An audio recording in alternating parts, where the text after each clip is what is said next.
For a career in creative web design, it's fairly critical to study Adobe Dreamweaver. And make sure you choose a program that covers training for the full Adobe CS3 suite, or even better, the CS4 suite, including Flash and ActionScript, so that you can use Dreamweaver commercially as a web designer.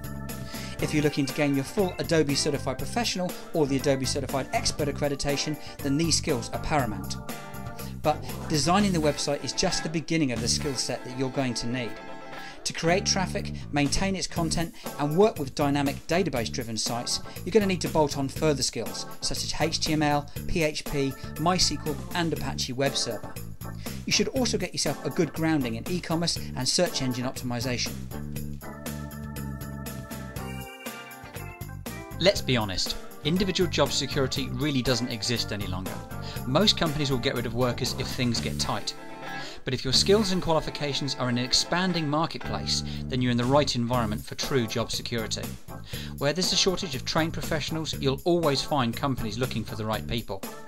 Take the IT industry for example. The last eSkills survey showed there was a skills gap of around about 26%. So this means that for every 4 jobs that exist in IT, there are only 3 trained people to do them. There's really been no better time or market conditions for getting trained into this rapidly evolving market. Students who are looking to get a career in IT very often have no idea which path they should take or what area to get qualified in. After all, if you've got no experience in the IT market, how can you possibly expect to know what somebody actually does day to day, let alone of course decide on which training route is going to be the most appropriate one to get you there. Really, the key to sorting this out is to take a good look at a number of different areas. Things like your personality type. What kind of things do you enjoy and what don't you like? Why you want to get into IT. And you'll need an explanation of each career path and what makes them different from each other. And clearly, you'll need to think about what effort, commitment and time that you're prepared to put into your training. So the only real way of covering these properly is through an in-depth discussion with somebody who knows the industry well enough to be able to guide you.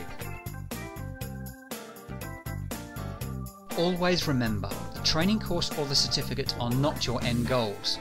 The job or the career that you're training for is. Potentially you could train for only 1 year and yet be doing that job for 20 years or more.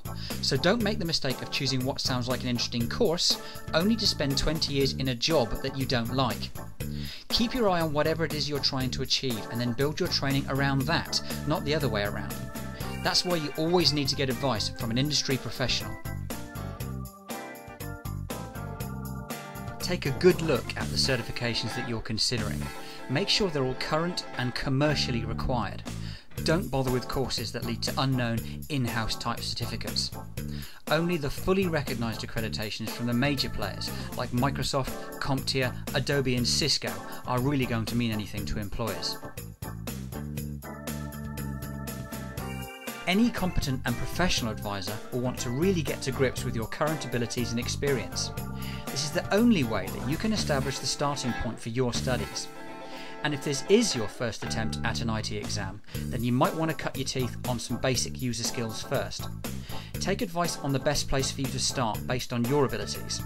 Even the biggest ambitions have to start with those first small steps.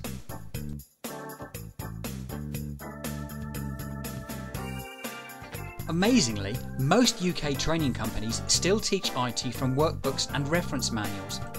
For most of us, this tends to be needlessly boring, drawn out and slow. Psychologists who've looked at learning tell us that we remember a lot more if we involve all of our senses, and if we get practically involved in what it is we're studying. So the answer is to find a course that uses multimedia CD and DVD ROMs, and always make sure you're shown some kind of demonstration from the training company. Your training materials should include videos of the instructors, live demonstrations and slideshows. It's generally best to avoid training that's purely online. You want actual physical CD or DVD-ROM course materials so that you can use them whenever and wherever you want, and you're not totally reliant on your broadband connection.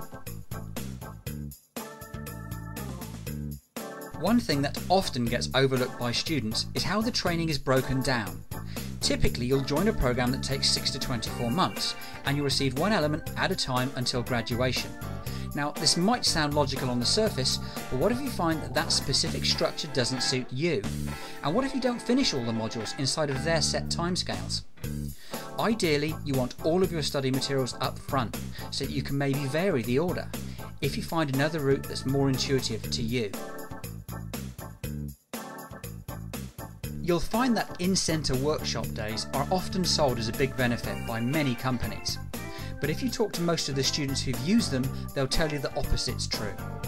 You've got all that travelling, for instance, multiple trips and often hundreds of miles, and the classes are normally Monday to Friday, which means taking 2 or 3 days off work all the time. Well, if you've only got 20 days holidays a year, using half of that on training doesn't leave much for you.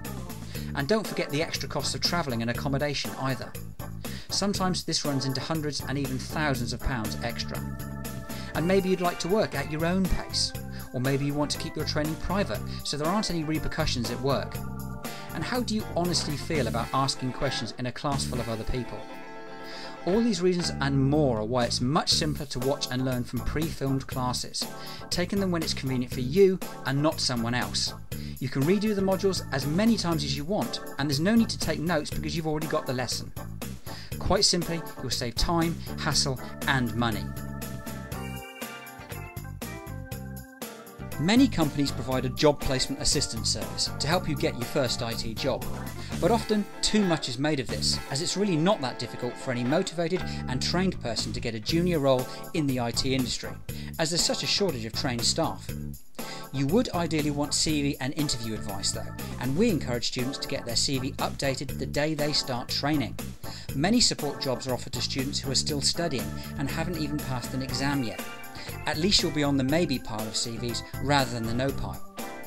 The best way to get placed is through specialised and independent recruitment consultants.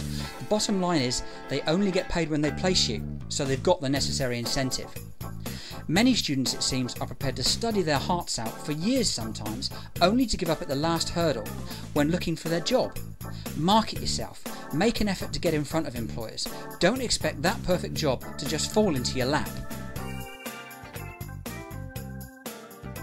One question that often comes up is why should we get commercial certification rather than traditional academic qualifications that you get through schools, colleges or universities?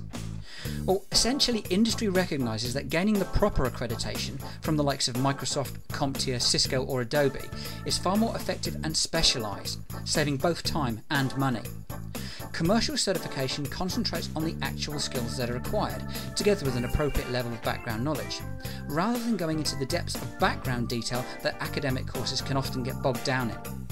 The bottom line is, recognised IT certification provides exactly what an employer needs. It says what you do in the title.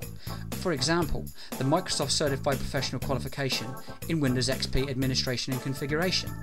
So, an employer just needs to identify exactly what they need and what certifications will fulfil that need, which of course makes it much simpler for them, and that's why they prefer it. IT has now evolved into one of the most exciting and groundbreaking industries you could possibly be involved with. We've only just begun to scrape the surface of how technology is going to affect our lives in the future. Over the coming years, computers and the internet will profoundly affect the way we see and the way we interact with the world around us. And don't forget, of course, the average IT salary is considerably higher than the national average salary, so in general you'll probably earn significantly more as a trained IT professional than you would in most other jobs. There's a huge UK-wide demand for qualified IT professionals, and with the constant growth we're experiencing in the marketplace, it looks like there will be for quite some time yet to come.